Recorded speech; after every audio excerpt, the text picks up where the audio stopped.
YSR Congress party నియోజకవర్గాల ఇన్ఛార్జ్లను party అభ్యర్థుల్ని ప్రకటించిన తర్వాత ఆ పార్టీల చేరికలు మొదలయ్యాయి. గాజువాక అభ్యర్థి ఉరుకోటి రామచంద్రరావు సమక్షంలో పలువురు వార్డులకు చెందిన యువత, మహిళలు పార్టీలో చేరారు. వీరందరికీ ఉరుకోటి చందు పార్టీ కండువాలను వేసి ఆహ్వానించారు. ఈ సందర్భంగా మాట్లాడుతూ 5 ఏళ్ల వైసీపీ పాలనలో ముఖ్యమంత్రి వైఎస్ జగన్ ప్రజలకు అందించిన సంక్షేమం, అభివృద్ధిని స్వాగతిస్తూ యువత, మహిళలు పార్టీలోకి రావడానికి ఆసక్తి చూపుతున్నారని అన్నారు. స్వచ్ఛందంగా తామంతా పార్టీలో చేరుతున్నామని ఆయా వార్డుల నుండి యువకులు తెలియజేశారని వారందరినీ ఆహ్వానించి కండువాలు వేశామన్నారు.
గాజువాక నియోజకవర్గంలో మరి పెద్ద ఎత్తున మహిళలు, యువకులు వైఎస్ఆర్ కాంగ్రెస్ పార్టీలో చేరేందుకు మరి ముందుకు వచ్చారు.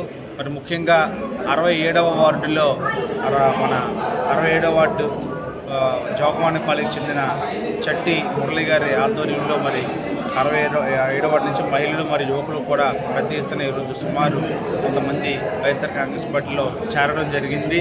వారందరినీ కూడా వైఎస్ఆర్ కాంగ్రెస్ పార్టీలోకి సాధారణంగా ఆహ్వానిస్తూ ఏదైతే వారి జగన్మోహన్ రెడ్డి గారి నాయకత్వం మీద, అలాగే వైఎస్ఆర్ కాంగ్రెస్ పార్టీ మీద, వైఎస్ఆర్ కాంగ్రెస్ పార్టీ అయితేనే రాష్ట్రానికి రాష్ట్ర ప్రజలకు న్యాయం జరుగుతుంది అనే నమ్మకంతో ఈ యొక్క పార్టీలోకి ఇచ్చేశారో వారిని అందరినీ కూడా వైఎస్ఆర్ కాంగ్రెస్ పార్టీ సాధారణంగా ఆహ్వానిస్తూ మరి రానున్న రోజుల్లో వారికి గాజువాక నియోజకవర్గంలో వైఎస్ఆర్ కాంగ్రెస్ పార్టీ తరఫున వారికి ప్రాముఖ్యత లభిస్తుందని, వారిని వైఎస్ఆర్ కాంగ్రెస్ పార్టీ గుర్తించి వారికి తగిన రీతిలో వారిని గుర్తిస్తుందని చెప్పి మరి తెలియజేసుకునే సందర్భంగా వారందరూ కూడా వైఎస్ఆర్ కాంగ్రెస్ పార్టీలోకి మరి నమ్మకంతో వచ్చిన వారందరికీ ధన్యవాదాలు తెలియజేసుకుంటున్నాను. అలాగే మరి 73వ వార్డు చిన్నడుపూర్ నుంచి కూడా మరి నంబర్ నగేష్ యూత్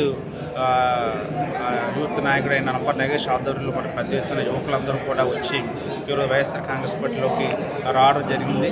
వీరు రాష్ట్ర ముఖ్యమంత్రి వైఎస్ జగన్మోహన్ రెడ్డి గారి నాయకత్వం మీద, అలాగే గాజువాక నియోజకవర్గంలో వైఎస్ఆర్ కాంగ్రెస్ పార్టీ ఇన్ఛార్జిగా నాయకత్వాన్ని బలపరుస్తూ ఈ యొక్క వైఎస్ఆర్ కాంగ్రెస్ పార్టీలోకి రావడం వారు జరిగింది. వారందరినీ కూడా సాధారణంగా వైఎస్ఆర్ కాంగ్రెస్ పార్టీలోకి ఆహ్వానిస్తూ వారందరికీ కూడా పార్టీలో మరి తగిన గుర్తింపు లభిస్తుందని పార్టీ పరంగా నేను తెలియజేసుకుంటూ అలాగే మరి ఇప్పుడు పూర్వం పాలనలో కూడా పెద్ద ఎత్తున మరి జాయినింగ్స్ కార్యక్రమం ఉన్నాయి. ఆ యొక్క కార్యక్రమంలో కూడా వెళ్ళడం జరుగుతుంది. భవిష్యత్తులో ఇంకా మరిన్ని వార్డుల నుంచి కూడా పెద్ద ఎత్తున చేరికలు ఉన్నాయి. వారందరూ కూడా స్వచ్ఛందంగా వచ్చే వైఎస్ఆర్ కాంగ్రెస్ పార్టీలో అందరూ కూడా చేరేందుకు సిద్ధంగా ఉన్నాం అని వారందరూ కూడా మాతో సంప్రదింపులు చేయడం జరుగుతుంది. కాబట్టి భవిష్యత్తులో ఖచ్చితంగా రానున్న ఎన్నికల్లో గాజువాక నియోజకవర్గంలో వైఎస్ఆర్ కాంగ్రెస్ పార్టీ జెండా ఎగురు తీరుతుంది.